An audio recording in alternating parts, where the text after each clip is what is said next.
तमाम मीडिया के साथियों,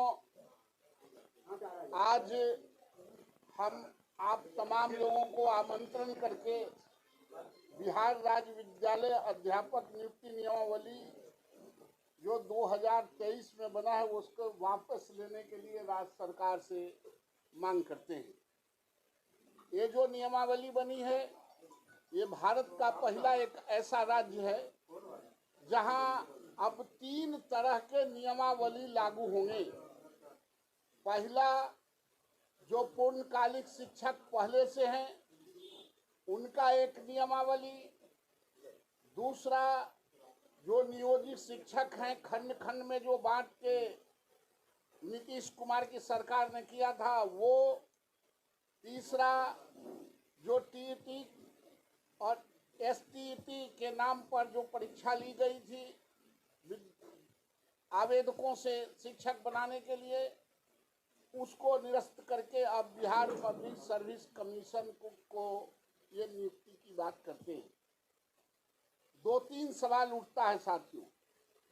नीतीश कुमार जी क्यों घोर अत्याचार और अनर्थ करना चाहते हैं गांव, गरीब, किसान और मजदूरों, लाचारों के बच्चों के पढ़ने वाले स्कूल और स्कूल के शिक्षकों पर? ये इसलिए कर रहे हैं कि साइकिल और पोशाक का रेवड़ी बांट के लोकतंत्र में लोगों को प्रभावित करके वोट लेना चाहते हैं। वैसे नीतीश कुमार जी के जनाधार खत्म हो गए हैं। आप जब बिहार पब्लिक सर्विस कमीशन से ही अगर आपको नियुक्ति करना था तो आप पुराने जितने आपने नियमावली बनाया था उसको आप निरस्त करके उनके कुछ चीजों को आप ओन करते, जो परंपरागत यही होता है। आप नियोजित शिक्षकों को एक साथ यह कह रहे हैं कि आप भी बिहार पब्लिक सर्विस कमीशन में परीक्षा दे सकते हैं। 17 साल, 16 साल, 15 साल और 18 साल से जो शिक्षक बच्चों को पढ़ा रहे हैं वो जब जाएंगे बिहार पब्लिक सर्विस कमीशन में परीक्षा देने के लिए, उनके 17 साल के जो वरीयता है, जो अनुभव है, उस गौण हो जाएंगे। और जब आपने टीईटी ले लिया, टीईटी का फुल फॉर्म क्या होता है? Teacher eligibility test. आप उसके नाम पर उन लोगों से परीक्षाएं दी और वो कन्फर्म हुआ। इसके पहले आपके 80,000 वैकेंसी आपने निकाला था और टीईटी लिया, जिसमें मात्र 42,000 ही शिक्षक मिल पाए, क्वालिफाई नहीं कर पाए।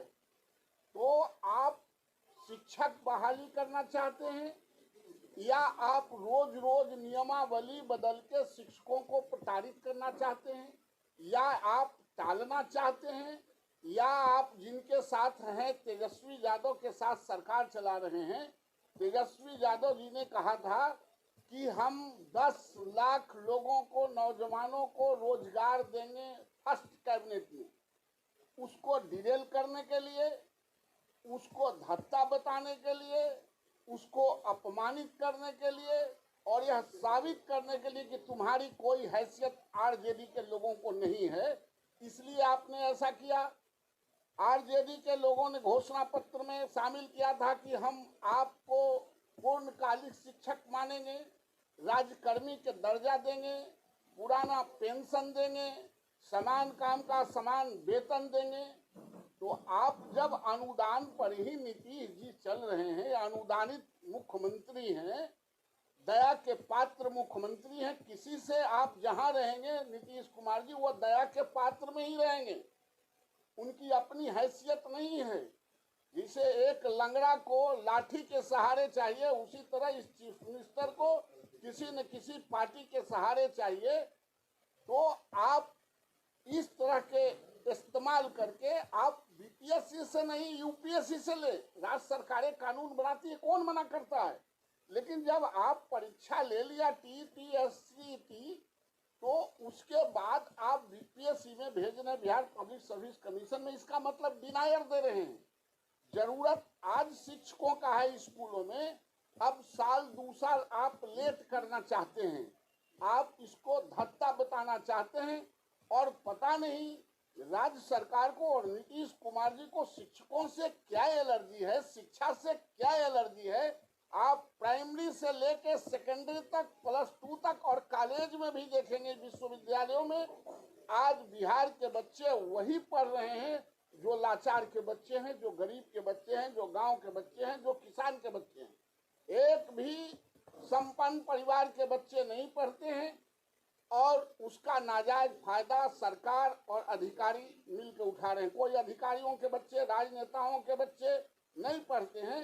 इसलिए ये शिक्षा में रोज और शिक्षक पर रोज प्रयोग करते हैं। प्रयोग के नाम पर, ये सहयोग के नाम पर प्रयोग करते हैं और प्रयोग के नाम पर अपने पावर का दुरुपयोग करते हैं और प्रताड़ित करते हैं।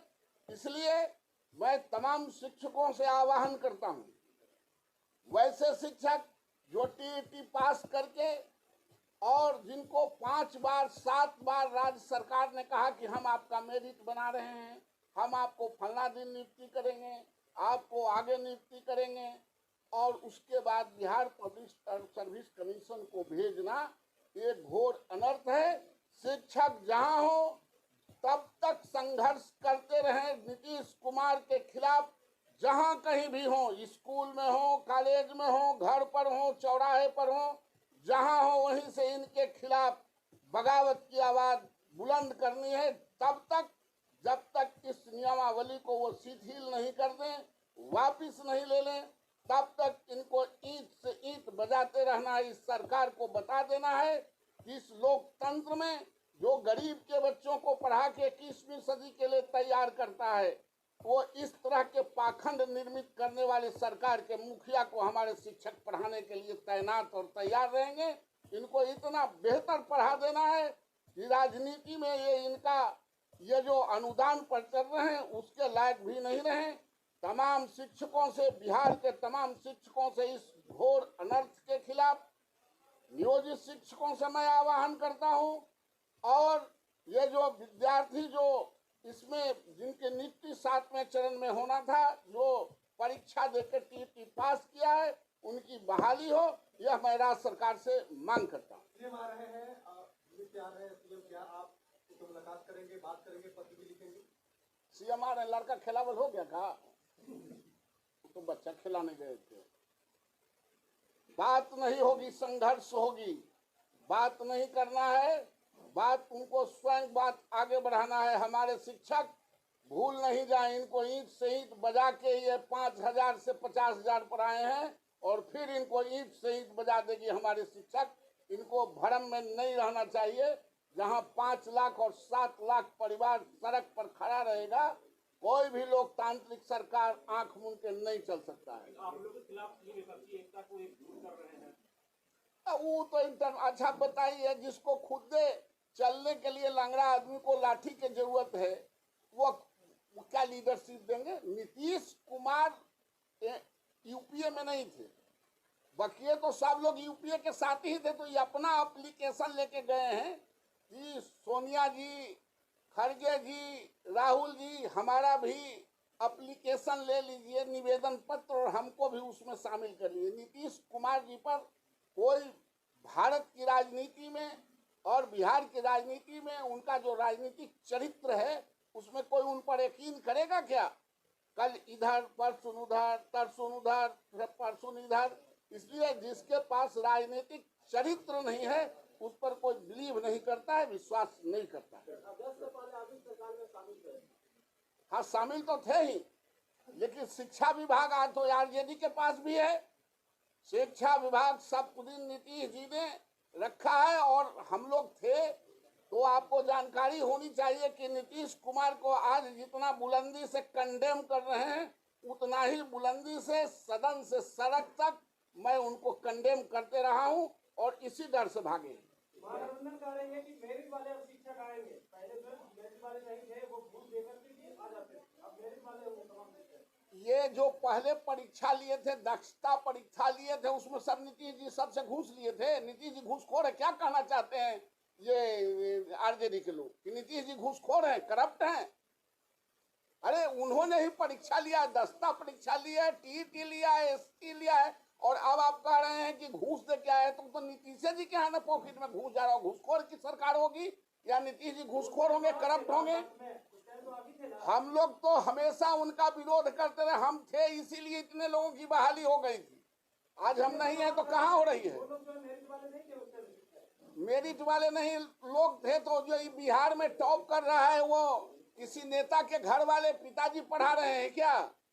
कि कहाँ से पढ़ रहा है? इतना टाइमली रिजल्ट कौन करा रहा है? कि शिक्षक करा रहे हैं। जब कुछ है नहीं करता है तो जनगणना मनगणना में कैसे लगा देते हैं? इसलिए ये बकवास की बात है। शिक्षक शिक्षक हैं, पढ़ाने वाले लोग हैं।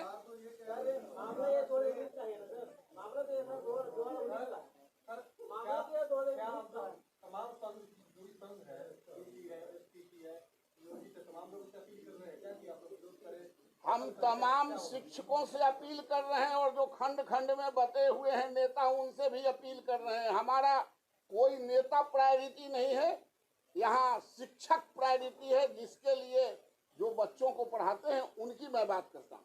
जातीय जनगणना का विरोध करना है, करती है तमाम शिक्षक लोग। क्या लगता है पूरे बिहार से बंद हो जाएगा? नहीं, जातीय जनगणना का शिक्षक विरोध नहीं करते हैं। उनसे आप दबाव देके आप काम लीजिएगा और उनको एलिमिनेट कीजिएगा, उसका विरोध कर रहे हैं। इसको ट्विस्ट करने की जरूरत नहीं है।